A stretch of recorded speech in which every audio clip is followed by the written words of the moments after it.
Hi guys, Mia here from the Excellence Empire, and as some of you know, I have been missing from YouTube because for the past 2 weeks I've been moving apartment and I'm absolutely in love with my new apartment. Anyway, today I am going to talk to you about overcoming domestic violence and being in toxic relationships. So, as some of you know who follow me, I wrote a blog post not too long ago about domestic violence and another one on toxic relationships. And I actually had a few of you girls message me on Facebook, and some of you were even telling me your story and what you've been through. So, although I'm not an expert in domestic violence, I have been through it, and I feel like I'm somewhat of an expert of being someone who's been stuck in toxic relationships before. Thankfully for me, I feel as though that I've become a stronger person and a lot wiser person because of it, being with someone like that for just over a year. What is domestic violence? Domestic violence is usually classified as violent or aggressive behavior, but what some people don't know is that it can also be physical, mental, or emotional abuse as well. So it's not always physical. So the question got asked, why did I stay? People who are usually in these type of toxic relationships and toxic environments, are usually people that are stuck in these psychological traps disguised as love. And some people see the signs, but they just don't do anything about it. Some people don't recognize the signs being in that situation. So for me, I love this guy. I didn't know why, I just did. And my closest friends were even trying to warn me about him. They saw something obviously in him that I didn't see in him. Because obviously, when you're in love, you like to see that person that you love in like a bigger and brighter light. And sometimes we just get stuck in our own little bubble of what we interpret as our reality, and nothing else matters besides you and him. People's opinions don't matter, all that matters is how you see that person, even if you're not seeing the situation for what it is. And this is the person that I became when I was with him. So one day I actually confided in a very good friend of mine, and I told her what had happened on our 1 year anniversary, which is my partner had struck me really hard. And I forgave him after this and I stayed with him. And she asked me the question of, you have your own business, you're studying a degree, you're working full time, you're very ambitious. How the hell does someone like that get stuck with someone that would treat you that way? And although she does have a very good point, what some people don't realize is that domestic violence can happen to anyone. It can happen to doctors, lawyers, people of all income and education levels, all races, and it is actually more common than we all think. So did I see any warning signs? Although my case is not the typical domestic violent case, it could have been a lot worse than what it was. But when I first met, let's just call him Connor. So when I first met Connor, he was so sweet, so charming. He was full of compliments, and he just had this personality that just made you drawn to him. And he's the type of person that he can talk to anyone and have this charm about him. And the thing that got me with him is that he would always be that one person that could always make me laugh, and it is usually hard to do this with my sense of humor sometimes. But as the relationship went on, he started to get very comfortable, and it started to feel like an effort of us being with each other. He is the type of person who, he usually loves attention from girls, and giving compliments and chatting them up and acting like he's single and still looking me in the eye and telling me that he loves me. Connor then used to start blaming me, telling me that I was insecure, that I was paranoid, that there's something wrong with me. And even when I saw the signs, even after being with him for 4 months, eventually this started to bring down my character, and I used to isolate myself from friends, family. But after a while of being stuck in that position, I sort of started to get more assertive with him because I had this anger inside of me, and then I started to tell him, I'm like, look, it's not okay to speak to me that way, and this started to anger him even more. So everyone's story is different, and you just need to be very picky with the person that you choose to be with, because sweet, charming and good looking cuts it for most of us, because let's admit, we are all visual creatures and a lot of us are just happy to settle for that. However, you need to be with someone with the same values as you, or like similar values, because if you're the type of person that your values are integrity and someone else's time, and that person's values are the pub and drinking, that's obviously gonna be a big clash there. So if you're someone who is an ambitious person, you need to find someone who's ambitious. Same with being creative, you need to find someone that's of your equal. So it is also very important to know who you are before you get in a relationship and have your own things going on. Do not stop what you do on a daily basis, what you used to do before you met this person, when you are with this person. Have your own thing going on, still be independent, because you need to learn how to be strong without relying on someone else.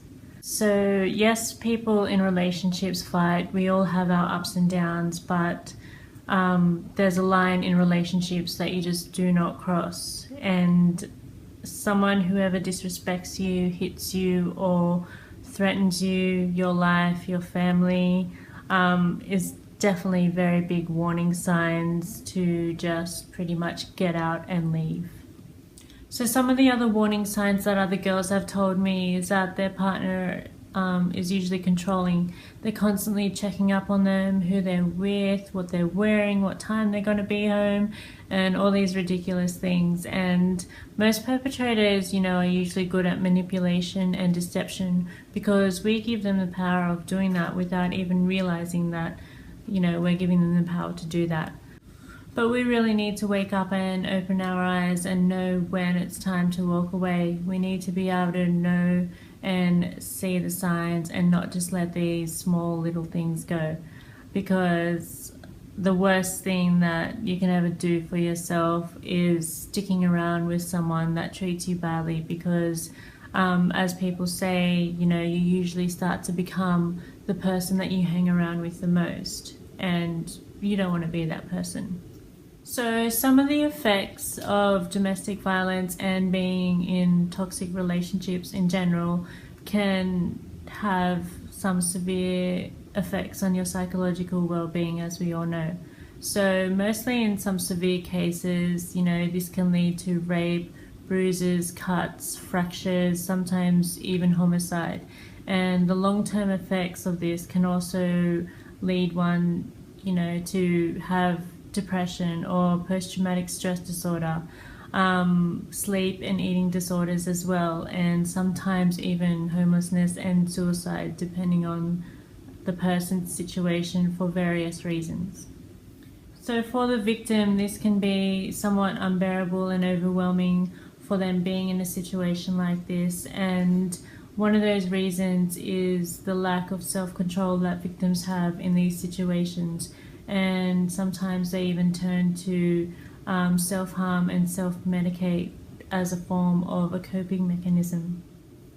Even one encounter of domestic violence or being in a toxic relationship you know, whether it be physical, emotional, mental, it can change one's whole view and outlook on life. And victims then tend to develop negative patterns where they may feel damaged or worthless and unworthy of a happy life. You know, some women can even develop like faulty belief systems where this can be discouraging for them and their future. I am so blessed now that you know, my situation is all in the past, and I now have someone who is the complete opposite to what I'm used to in a relationship. Like, my partner now is so amazing and has made me like the happiest girl in the world. And sometimes I feel guilty for being so happy and living the life that I do now, because it doesn't seem normal to me. Like, I've never been this happy before. So in my previous relationship, I started to notice that I didn't like the person that I was becoming, and I started to develop different belief systems that didn't seem like me at all, but I believed them to be true at the time. And I believed that, you know, people who are happy in relationships just settle. They're not really happy. And I used to always tell people, you know, I like the idea of love. I love being in love and everything to do with love. But as for me, settling down in a relationship, getting married, having kids, having that one person to spend the whole rest of your life with and live happily ever after, I would always tell people that's just not me. Like, people don't live the fairy tale life, but I seem to have been proven wrong when I met my wonderful man that I have now, and I couldn't be more grateful for having someone that makes me as happy as he does. So overcoming domestic violence and toxic relationships, like, it took me a lot of heartache and a lot of pain, a lot of tears, to get to where I am today. And a part of the reason for my progress was actually my life coach. Yes, a life coach has a life coach. So I am completely grateful to her and what she said to me. She made me realize who I am when I lost myself, and she made me realize just what I was capable of. So something that she said stuck with me, and she said that, you know, you are here for a purpose. You're a life coach and you're here to help others, and the good thing about us coaches is that we're trained to handle adversity better.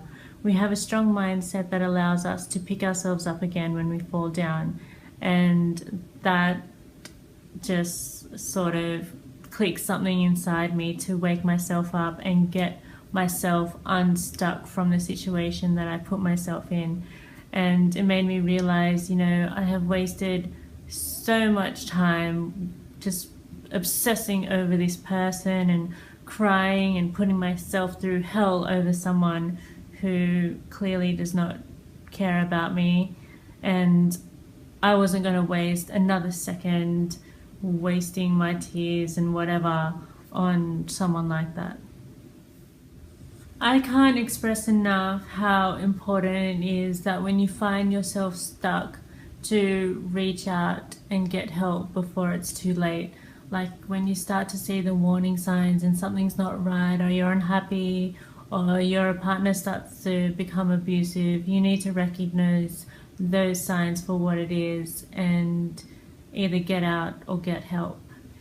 So many people told me that I was lucky that I got out when I did. I believe, you know, everything happens for a reason. The timing of everything, meeting someone, circumstances, things said and done, everything all happens for a reason. And, you know, as much as I love this person and I used to defend this person, like, I would defend him to the ends of the earth, like, whatever it took. I would always tell people, like, no, he would never really actually do that. He would never kill me, or, you know, he was just drunk, or he was just one of those days.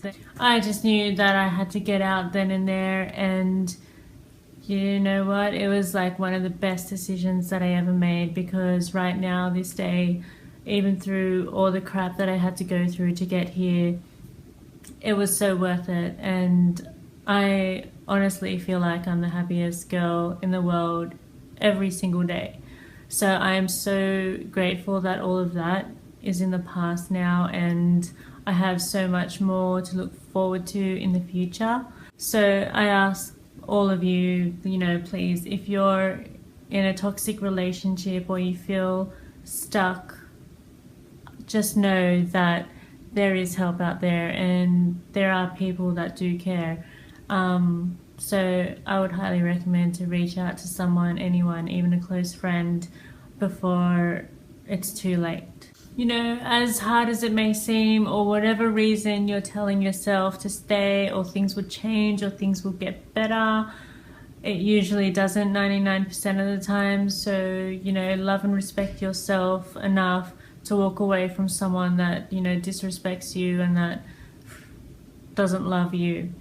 Because, someone that loves you would never want to see you hurt or cry or in pain. And, we are all worthy and deserve someone to treat us with respect and with love. And people always used to tell me, there are still good guys out there, Mia, you'll find one day. And I'd always be like, no, there isn't. And all it takes is just a little bit of time and patience, and you never know what life can surprise you with. So if it can happen to me, it can happen to you. So that's all from me for tonight. I will leave the link to my blog post on domestic violence and toxic relationships if you want to read more about it down below. So don't forget to like and subscribe if you found this video helpful. And I'd love hearing from you guys. So keep all the messages on Facebook, Snapchat, Instagram, whatever coming. Thank you everyone for your time, and I'll see you guys in my next video.